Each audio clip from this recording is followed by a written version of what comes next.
Prednedávnom som si zas pozrel celú sériu Hunger Games filmov. Videl som to už viackrát, ale tento raz som si pri pozeraní položil otázku, ktorú som si predtým nikdy nedal. Ako to celé vlastne začalo? Ako sa niekto vôbec dostal k vytvoreniu niečoho tak brutálneho a neetického? Tak som sa do toho pustil a tu je to, čo som zistil.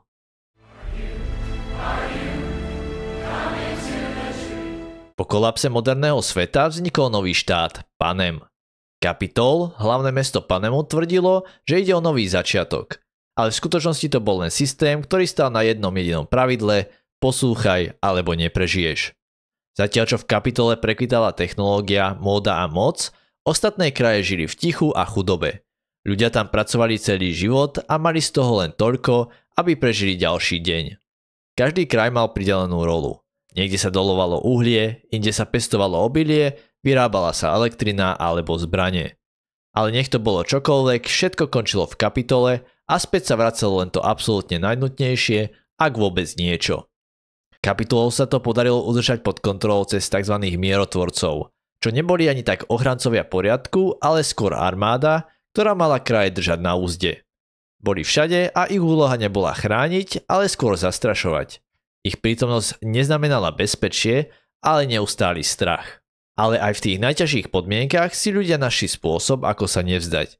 Prestávali odozdávať všetko, čo vypestovali, objavili sa čierne trhy, kde si potichu medzi sebou vymieniali jedlo, oblečenie a nástroje.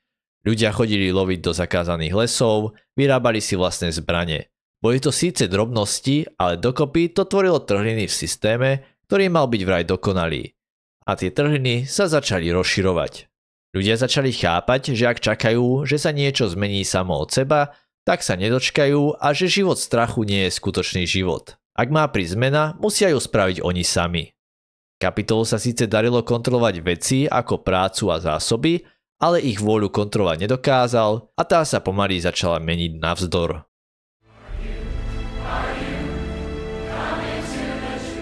Do začiatku to vyzeralo len ako drobné prejavy nespokojnosti.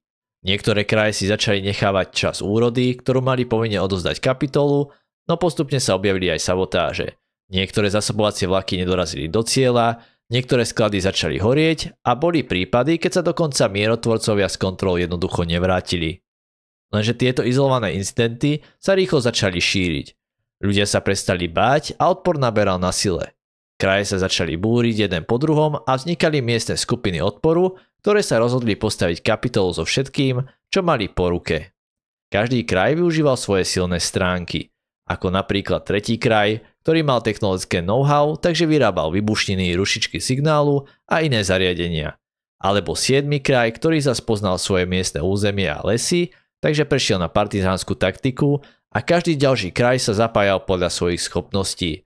Niektoré sabotovali infraštruktúru, iné útočili priamo na mierotvorcov alebo sklady.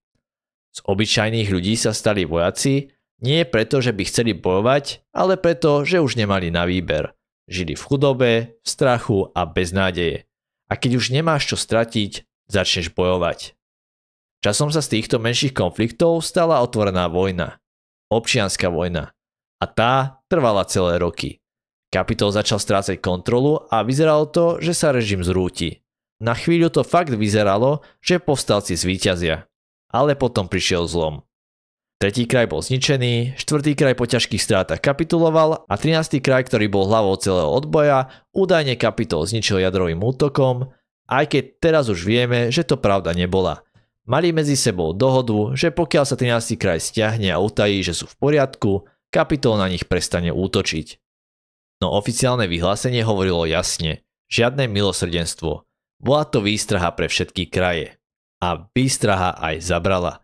Odpor sa zlomil, ľudia prestali bojovať, všetko sa rozpadlo a zostal len strach, vyčerpanie a beznádej. Kapitolu sa podarilo vojnu vyhrať, ale zároveň si uvedomili jednu zásadnú vec, že samotné zbrane nestačia a ak chcú udržať moc dlhodobo, potrebujú niečo viac.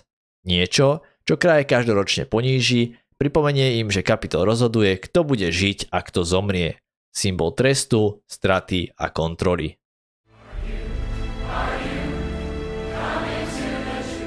Po potlačení povstania sa kraje opäť ocitli na kolenách. Kapitol to celé nazval obnova ale v skutočnosti to bol len ďalší ešte tvrdší režim, ktorý priniesol ešte viac kontroly, trestov a strachu. A báli sa všetci. Kraje, že dopadnú ako 13. a Kapitol, že sa zbúra zopakuje. Lenže Kapitol vedel, že ak chce kraje ovládať natrvalo, nestačí ich len poraziť, musí ich zlomiť. Psychicky. Cieľ bol zbaviť ich nádeje, ale zároveň museli udržať aspoň dojem poriadku, tak teda vznikol plán. Oficiálne tomu hovorili zákon o zrade. Bola to vraj dohoda medzi krajinami a Kapitolom, no realita, kraje nemali na výber. A súčasťou tohto zákona bolo niečo, čo navždy zmenilo panem.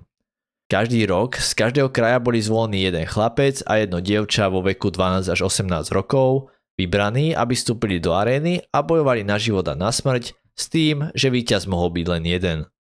Hunger Games, hry o život, sa prezentovali ako tradícia, ktorá má zabrániť opakovaniu vojny, ako taký symbol mieru. No pravda bola inde. Bol to trest za rebéliu, trest za každého, kto sa postavil Kapitolu a spôsob, ako pripomenúť, kto je tu pánom. Deti sa stali nástrojom moci a ich smrť verejným výstražným príkladom. No a Kapitol to ešte dokázal premeniť na show. Z brutality spravili televíznu udalosť a z utrpenia zábavu. Každý ročník sa vysielal do všetkých krajov a každý bol nútený sledovať, ako ich vlastné deti umierajú v priamom prenose.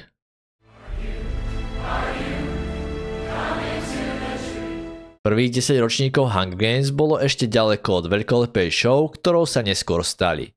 Konali sa v starom štadióne, niekdajšej športovej aréne v Kapitole, ktorú premenili na provizorné boisko.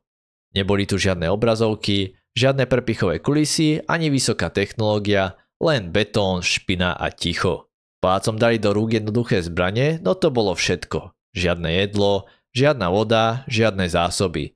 Nechali ich tam, aby sa navzájom pozabíjali alebo zomreli od hladu. Hra mala jasné pravidlo, prežije len jeden. Tí, ktorí vyhrali, neboli ani oslavovaní, nečakali ich kamery, sláva ani žiadne výhody. Po návrate do svojich krajov ich nečakalo nič iné než to, z čoho odišli, ťažká práca a bieda. Brutalita týchto prvých hier však mala nečakaný efekt. Ľudia ich odmietali sledovať. Kraje boli plné smútku, nezvedavosti a dokonca aj v Kapitole začínali niektorí pochybovať. Pýtali sa, či sú hry vôbec potrebné, či majú zmysel a hlavne, či ich vôbec niekto chce vidieť. A to bol problém, pretože ak to ľudí nebaví, hry neplnia svoj účel. Nestačilo, aby ľudia trpeli, museli sa na to aj pozerať. Tvorcovia si to uvedomili a vedeli, že musí prísť zmena. A tá aj prišla v 10. ročníku. Poprvýkrát sa objavili mentori, poprvýkrát sme videli rozhovory so splácami a poprvýkrát sa tipovalo, kto prežije. Hry sa začali meniť, z trestu sa stala show. Kapitol dostal zábavu, kraj dostali nový dôvod báť sa. Lebo od tohto momentu už smrť nebola len krutou realitou, bola súčasťou show. Ak sa vám toto video páčilo, ocenil by som, keby ste zanechali like a subscribe a kľudne mi napíšte, čo by vás zaujímalo, na čo by som sa mal pozrieť.